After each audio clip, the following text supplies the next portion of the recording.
Hello everyone, आज हम लोग देखेंगे anatomy of female pelvic organs. इसमें पहले हम लोग कंटेंट्स देखेंगे। कंटेंट्स में आते हैं external genital organs, internal genital organs and other internal organs. सबसे पहले हम लोग देखते हैं एक्सटर्नल जेनिटल ऑर्गन, जिसको वल्वा भी कहते हैं। इसमें आते हैं mons veneris, labia majora, labia minora, clitoris and vestibule. Internal genital organs, internal genital organs में आते हैं vagina, uterus, fallopian tube, ovary and female urethra. Other internal organs में आते हैं urinary bladder, pelvic ureter, rectum, anal canal, pelvic muscle and ligament. तो सबसे पहले हम लोग एक्सटर्नल जेनिटल ऑर्गन देखते हैं। एक्सटर्नल जेनिटल ऑर्गन्स में सब आता है मोन्स वेनेरिस। क्या आता है? मोनस वेनेरिस। तो मोनस वेनेरिस को मोनस प्यूबिस भी कहते हैं। It is a pad of adipose connective tissue. Pad like structure होता है किसका? एडिपोज कनेक्टिव टिश्यू का।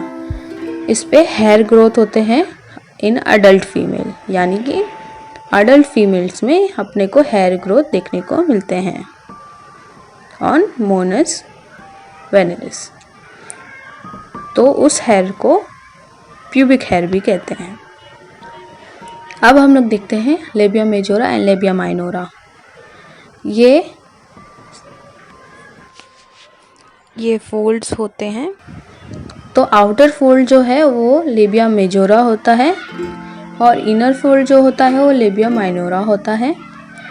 अब स्किन फोल्ड जो है ये है अपना प्रोटेक्शन के लिए, प्रोटेक्ट करता है यूरेथ्रा को और वजाइना को। जैसे कि हम लोग ये डायग्राम में देख सकते हैं, आउटर लेयर है labia majora and inner layer है लेबिया माइनोरा। अब देखते हैं clitoris. Clitoris small cylindrical erectile body होता है और ये मोस्ट एंटीरियर पार्ट है वल्वा का। इसमें ग्लैंड्स, बॉडी और टू क्रूरा होते हैं। तो जो ग्लैंड्स होता है रीचली सप्लाइड बाय नर्व्स रहता है। अब हम लोग देखते हैं वेस्टिब्यूल। ये ट्रायंगुलर स्पेस होता है, इसमें 4 ओपनिंग्स खुलती हैं।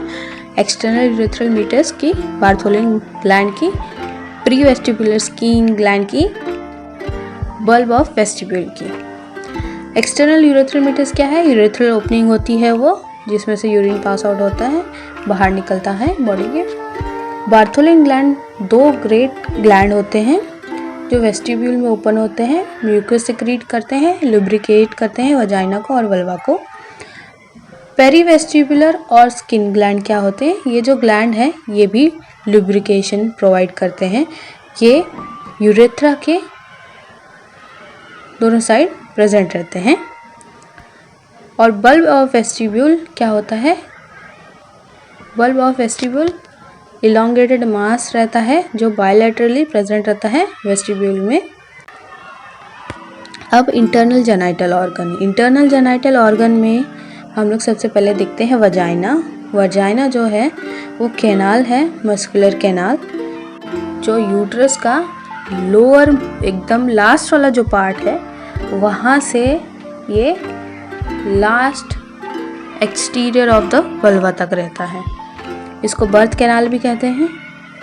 यहाँ से बेबी पास होता है, यानी बाहर आता है। अब हम लोग देखेंगे यूट्रस। ये pear shaped hollow muscular organ होता है, जैसे कि डायग्राम में देख सकते हैं। ये रोल प्ले करता है मेंस्ट्रुएशन, फर्टिलिटी एंड प्रेगनेंसी में। इसके 3 लेयर होते हैं, पेरीमेट्रियम, एंडोमेट्रियम, मायोमेट्रियम। पेरीमेट्रियम जो है आउटर लेयर रहता है, मायोमेट्रियम मिडल लेयर रहता है, एंडोमेट्रियम इनर लेयर रहता है। यूट्रस के जो बॉडी पार्ट्स है कॉर्पस, इस्थमस, सर्विक्स। बॉडी जो है फर्दर डिवाइड है फंडस में। फंडस जैसे कि हम लोग डायग्राम में देख सकते हैं अपर मोस्ट राउंडेड पोर्शन है। इस्थमस जो है यूट्रस का पार्ट है जो ट्वीन में आता है कॉर्पस एंड सर्विक्स के। अब सर्विक्स जो है वो लोअर मोस्ट पार्ट रहता है यूट्रस का। 2 और पार्ट होते हैं सर्विक्स के। ये ओपन होता है वजाइना में। इसके जो 2 पार्ट है वो सुप्रा वजाइनल सर्विक्स है और वजाइनल सर्विक्स है, लोअर वजाइनल सर्विक्स। अब हम लोग देखते हैं यूट्रस के पोजीशन। हम लोग देखते हैं अब अभी मोस्टली वुमेन में एंटीवर्टेड यूट्रस रहता है, जो यूट्रस फॉरवर्डली बेंड होता है एब्डोमेन की तरफ। अब जिन फीमेल्स में ये नहीं होता उनमें रेट्रोवर्टेड या रेट्रोफ्लेक्स्ड यूट्रस होता है। ये जो होता है रेट्रोवर्टेड यूट्रस, इसको टिल्टेड यूट्रस भी कहते हैं क्योंकि ये टिल्ट होता है बैकवर्ड स्पाइन की तरफ। और रेट्रोफ्लेक्स्ड यूट्रस जो है वो भी बेंट होता है बैकवर्ड, प्रेशर अप्लाई करता है लोअर बैक पे। अब हम लोग देखते हैं fallopian tube. Fallopian tube important passage वे है स्पर्म का और एग का। वहाँ पे फर्टिलाइजेशन होता है, एम्ब्रियो फॉर्मेशन होता है। फैलोपियन ट्यूब का पार्ट्स इसमें आता है इंट्राम्यूरल, इस्थमस, एम्प्यूला और इन्फंडिबुलम। इंट्राम्यूरल को इंटरस्टिशियल भी कहते हैं। जो पार्ट है फैलोपियन ट्यूब का ओपन होता है टॉप ऑफ यूट्रस में। इस्थमस जो है एम्प्यूला को और यूट्रस को कनेक्ट करता है। इन्फंडिबुलम में फनल शेप का होता है, फिंगर लाइक प्रोजेक्शंस होते हैं उसमें, जिसको फिम्ब्रिया कहते हैं। वो आउटर पोल ऑफ ओवरी से कनेक्टेड रहता है। अब ओवरीज देखते हैं। ओवरीज जैसे कि डायग्राम में देख सकते हैं हम लोग, दोनों साइड प्रेजेंट है, ओवल शेप के हैं, स्मॉल ओवल शेप, और दोनों साइड प्रेजेंट रहते हैं, प्रोड्यूस करते हैं एंड स्टोर करते हैं ओवम। इंपॉर्टेंट रोल प्ले करते हैं to control menstrual cycle and pregnancy. And female urethra, अब हम आगे देखते हैं। Female urethra tube like 3 to 4 centimetre लंबा रहता है। ट्यूब लाइक स्ट्रक्चर होता है, 3 to 4 सेंटीमीटर लंबा होता है। यूरिन कैरी करता है ब्लैडर से आउटसाइड ऑफ द बॉडी। अब इसका ब्लैडर नेक एक पार्ट होता है, यूरेथ्रल स्पिंचर एक पार्ट होता है, यूरेथ्रल ओपनिंग पार्ट होता है, एक स्किन ग्लैंड पार्ट होता है। अब हम लोग देखते हैं pelvic ureter. Pelvic ureter urine carry करता है किडनी से ब्लैडर तक। इन फीमेल्स जो यूरेटर रहता है वो पोस्टीरियरली रन करता है ओवरी के एंड ब्रॉड लिगामेंट के। रेक्टम देखते हैं हम लोग। रेक्टम जो है and part of large intestine है, जो कनेक्ट करता है कोलॉन को और एनस को। ये 12 से 15 सेंटीमीटर लंबा होता है और रेक्टम जो है एब्जॉर्ब करता है excess water. Anal canal final part होता है जीआईटी ट्रैक का, जो कनेक्ट करता है रेक्टम को और एनस को। 3 से 4 सेंटीमीटर लंबा होता है।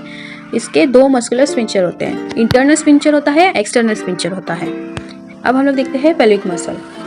पेल्विक मसल जो है वो ब्लैडर, यूट्रस एंड बाउल्स को सपोर्ट करता है और प्रिवेंट करता है यूरिनरी एंड बाउल इनकंटीनेंस को। 2 मेन मसल होते हैं जो पेल्विक फ्लोर के मसल्स होते हैं। पहला है लिवेंटर एनी, 3 मसल को मतलब ऐसा मिलकर बनता है। प्यूबो कोकोइजियस, प्यूबो रेक्टालिस, इलियो कोकोइजियस, ये बेस होते हैं। फिर कोकोइजियस जो है दूसरा मेन मसल है। कोकोइजियस जो है स्मॉलर मसल कंपोनेंट होता है पेल्विक फ्लोर का। अब हम लोग देखते हैं पेल्विक फ्लोर जो है, और देख सकते हैं pelvic floor and levator ani muscle, coccygeus muscle present है। बस आज के लिए इतना ही। Thank you for watching.